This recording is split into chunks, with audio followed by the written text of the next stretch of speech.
साथियों, मुनाफली ज्योतिष ग्रहों के गुरुदोष पखित में पाठ संख्या 62 में आप सभी का स्वागत है।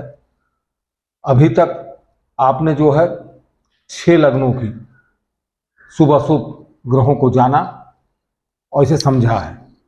अब काफी हद तक आपके समझ में आ चुका होगा कि कैसे शुभ अशुभ ग्रहों को जानते हैं, लेकिन अब तुला, वृश्चिक, धनु, मकर, कुंभ, मीन, ये 6 लग्न जान चुके हैं। 6 लग्न और बाकी हैं, तो 6 लग्नों को भी हम खत्म कर देते हैं, जिससे हर लग्नों को जो है पूरी तरह से आप जान लें कि किस लग्न में कौन शुभ ग्रह है, कौन अशुभ ग्रह है।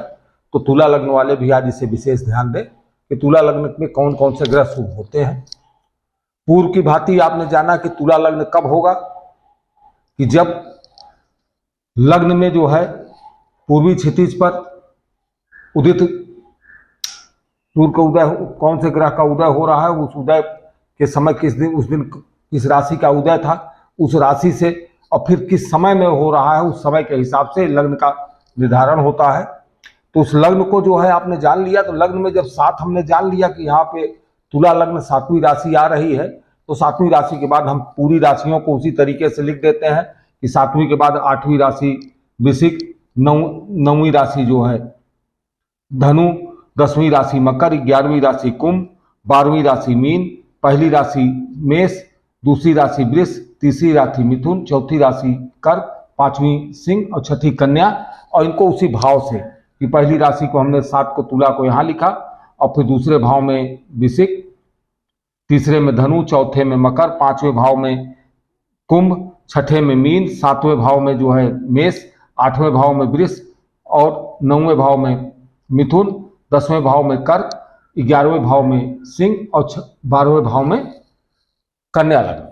तो ये आप जान गए पत्रिका बनाना, पत्रिका कैसे बनती है। पत्रिका को इस तरह से हम आप रख लेते हैं। अब बात आ रही तुला लग्न की। तो तुला राशि है, तो राशि लग्न कौन सा है, लग्न में तुला राशि है।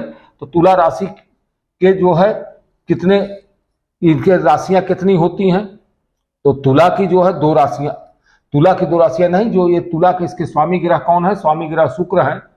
इसका तुला का स्वामी कौन है, तुला का स्वामी जो है शुक्र है। अब शुक्र की कई राशियां हैं, शुक्र की 2 राशियां हैं। एक राशि आपकी होती है 7वीं राशि, यही आपकी 7वीं राशि तुला, और दूसरी राशि तुला की जो है दूसरी राशि वृष राशि होती है। ये तुला की 2 राशियां हैं और इनके स्वामी जो है शुक्र है। ये आपको समझ में आ गया। अब यहीं से अब हम जो है इनके शुभ अशुभ प्रभावों को भी समझते हैं। अब तुला लग्न है तो आपको पहले ही पीछे के पाठों को जो उसने पढ़ा है उनको यह ज्ञात होगा कि त्रिकोण जो है कि पहला भाव, 5वां भाव और 9वां भाव ये कभी भी अशुभ परिणाम नहीं देता है। कि त्रिकोण की जो भी राशियां होंगी वो राशि हमेशा शुभ परिणाम देंगी, उस लग्न में शुभ परिणाम देंगी, चाहे उसकी दूसरी राशि किसी भी भाव में क्यों ना हो। तो अब आप पहली राशि को देखते हैं। तो पहली राशि क्या है, यहाँ पर तुला राशि है। तुला राशि लग्न की राशि है, इसे त्रिकोण भी कहते हैं, ये केंद्र भी कहते हैं और त्रिकोण भी कहते हैं।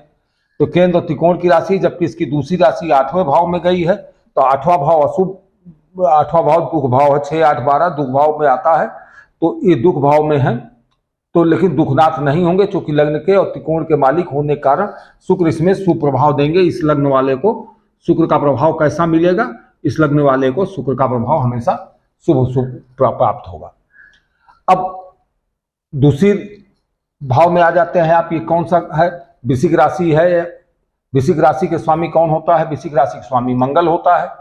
यहां से धन, कुटुंब, रत्न बंधन को देखा जाता है। ये दोनों भाव मारक भाव भी होते हैं, और मारक भाव हमेशा जो है मारक भाव है, इनसे मार्केश भी देखा जाता है, मारक भाव से होता है। जबकि ये धन, कुटुंब, रत्न बंधन का होता है। ये भाव पत्नी या जरा का कह सकते हैं, ये होता है पार्टनरशिप का होता है, ये भाव होता है। लेकिन फिर भी केंद्र की एक राशि इसकी केंद्र में है, वो शुभ हुई। दूसरी राशि इसकी मारक भाव में, दूसरे भाव में है। तो ये जो है मारक भाव में दोनों राशियां चूंकि इसकी मारक भाव में आई, और ये शुक्र जो है मंगल से मित्रता नहीं रखता है, शुक्र मंगल का मित्र नहीं है, और मंगल भी शुक्र से मित्रता नहीं रखता है। तो जब दोनों ग्रह एक दूसरे से मित्रता नहीं रखते हैं तो ऐसी स्थिति में इनको हम कहाँ ले जाएंगे, इनको हम मंगल को ले जाएंगे। मंगल इस लग्न में क्या आएगा, मंगल इस लग्न में अशुभ प्रभाव देगा। अब तीसरी राशि की बात आती है, गुरु की बात आती है। तो गुरु जो है कहाँ है इसमें, इस लग्न में गुरु तीसरे भाव में आया है, छोटे भाई बहनों का भाव है, पराक्रम का भाव हमारा है। और इसकी दूसरी राशि गुरु की कहाँ गई, वो गई छठे गई, शत्रु रोग चिंता संदेह पीड़ा में गई। और आपकी जानकारी में ये है कि तीसरा भाव, छठा भाव और 11वां भाव ये अशुभ भाव कहा जाता है। और इन दोनों की मित्रता की बात जहां तक करें तो गुरु की जो है, गुरु जो है शुक्र को शत्रु मानते हैं और शुक्र जो है, शुक्र गुरु को सम मानते हैं। शुक्र जो है लग्नेश जो है इसको सम मानते हैं, लेकिन गुरु जो है शत्रु मानता है। तो आपस में सत्ता रहेगा। तो गुरु भी इस लग्न की कुंडली में जो है शुभ प्रभाव नहीं देंगे। गुरु दोनों दो अशुभ भावों के स्वामी होने के कारण गुरु भी जो है इस लग्न में अशुभ प्रभाव ही देंगे। लग्न में इनका शुभ प्रभाव नहीं मिलेगा अंतर्दशा महादशा में। अब तीसरी राशि शनि की बात कर लेते हैं। शनि कहाँ का स्वामी है, शनि केंद्र का स्वामी। आपसे मैंने बताया कि केंद्र जो है कभी कभी अपनी जो है शुभता, केंद्र का स्वामी भी शुभ प्रभाव देता है, लेकिन कभी कभी अपनी शुभता खो देता है। जब वो केंद्र के लग्न का, लग्नेश का शत्रु होता है तो उस समय में वो अपनी शुभता को खो देता है और वो शुभ परिणाम नहीं देता है। लेकिन शनि दूसरी राशि कहाँ है, शनि की दूसरी राशि जो है त्रिकोण में आ गई है। तो ये आपको ज्ञात है कि त्रिकोण का स्वामी कभी भी अशुभ परिणाम नहीं देता, उसकी दूसरी राशि जहां हो। लेकिन शनि की यहाँ दोनों राशियां, एक जो है सुख भाव में राशि है, सुख देने के लिए है, और दूसरी जो है विद्या, धन, संतान, विद्या है, संतान है, प्रेम है, इसमें आई है। यहाँ माता का भाव है, यहाँ पे आपके सुख का भाव है, गाड़ी घोड़ा वाहन मकान का भाव है। तो इन सब के लिए, तो शनि इन सब के लिए तुला लग्न में क्या हो जाएगा, ये शनि जो है इसमें शुभ प्रभाव देगा, क्योंकि दोनों राशियां इसकी शुभ प्रभाव में हैं। तो शनि जो है, शनि जो है इस लग्न में शुभ प्रभाव देने वाला है। अब गुरु की बात हो गई। गुरु की दूसरी राशि आपको बताए थे छठे भाव में शत्रु रोग चिंता संदेह पीड़ा में है। मंगल की बात भी हो गई। मंगल की यहाँ थी दूसरी राशि, ये जो है पत्नी, पराक्रम, पत्नी और ये जो है पार्टनरशिप आदि के भाव में दूसरी राशि है। ये मार्केश भाव, ये भी मार्केश भाव, ये भी मार्केश, इसकी बात हो गई। शुक्र की बात हो गई। ये लग्नेश है, ये 8वें भाव में आयु भाव में आ गया। लग्न का स्वामी आयु भाग में आया, उसके अपना परिणाम होगा। यहाँ दिक्कत परेशानी का भी भाव होता है, 8वां भाव कंपटीशन का भाव भी होता है। तो ये यहाँ पे जो है शुक्र की बात हो गई, शुक्र शुभ प्रभाव दे रहा है। अब बुध की बात हो गई। बुध जो है, बुध यहाँ पे 2 भावों का स्वामी है। अब बुध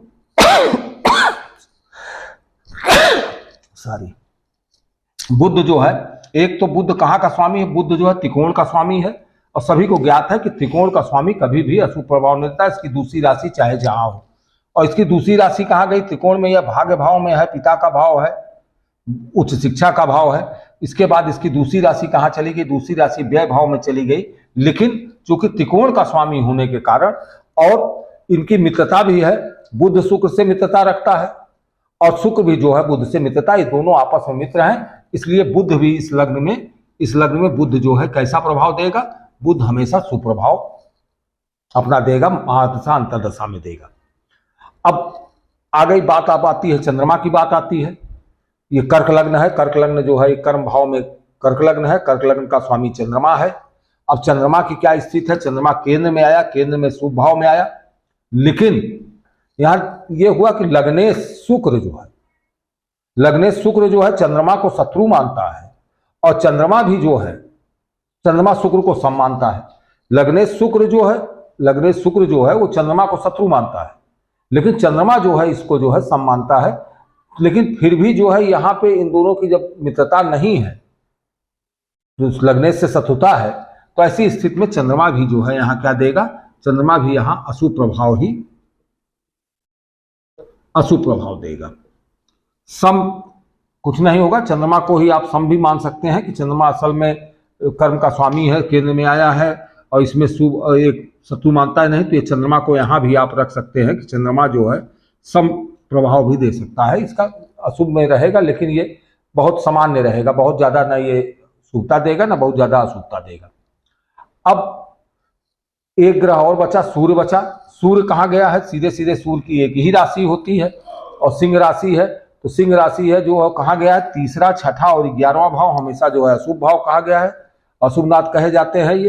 तो सूर्य जो है इसमें अशुभनाथ है, तो सूर्य भी यहाँ क्या करेगा, सूर्य भी अशुभ प्रभाव ही, सूर्य भी इस लग्न में अशुभ प्रभाव ही देगा। ये सूर्य जो है शुक्र का जो है, सूर्य जो है शुक्र को शत्रु मानता है और शुक्र भी जो है सूर्य को शत्रु मानता है, दोनों एक दूसरे के शत्रु है। ऐसी स्थिति में ये वो करेगा। योग कारक ग्रह की बात, तो योग कारक आपको मैंने बताया है, त्रिकोण के स्वामी हमेशा योग कारक होते हैं, 5वें भाव और 9वें भाव का स्वामी हमेशा योग कारक होगा। लग्न हमेशा ही योग कारक होता है, उसकी बातें नहीं करते हैं। तो यहाँ का स्वामी शनि है, तो योग कारक में आपका एक ग्रह तो आ गया, शनि आ गया, शनि योग कारक हुआ। और दूसरा ग्रह क्या हुआ, यहाँ बुध है, तीसरा मिथुन राशि है, मिथुन राशि के स्वामी बुध, तो बुध भी जो है योग कारक यहाँ हो गया, क्या हो गया, बुध भी योग कारक हो गया। अब पूर्ण योगकारी के लिए आपको बताया गया था, पूर्व में भी बताया है कि केंद्र और त्रिकोण का स्वामी, तो आप त्रिकोण इसको मान लीजिए कि इसका स्वामी और केंद्र का स्वामी। अब ये आप देखिए ये शनि है, तो शनि की एक राशि ये हुई गया कुंभ राशि, तो इसकी मकर राशि दूसरी राशि है केंद्र में आ गई, तो केंद्र और त्रिकोण दोनों का स्वामी कौन हुआ, दोनों का स्वामी शनि हुआ, तो शनि पूर्ण योगकारी, इस कुंडली में शनि जो है पूर्ण योगकारी ग्रह के रूप में देखा जाएगा और ये पूर्ण योगकारी होगा। इसकी महादशा अंतिम दशा बहुत ज्यादा फलदायक होगी। अब बुध की एक राशि यहाँ आई थी त्रिकोण में, तो उसकी दूसरी राशि यहाँ चली गई थी कहाँ, 12वें भाव में, तो वो पूर्ण योगकारी नहीं हो सकता, जिसमें पूर्ण योगकारी ग्रह शनि होगा। तो आज आपने क्या जाना, आज आपने 62वें पाठ में अब आप ये जान लीजिए कि तुला लग्न के उसमें जो है कौन से ग्रह शुभ होंगे, शुक्र, शनि और बुध जो है शुभ ग्रह होंगे।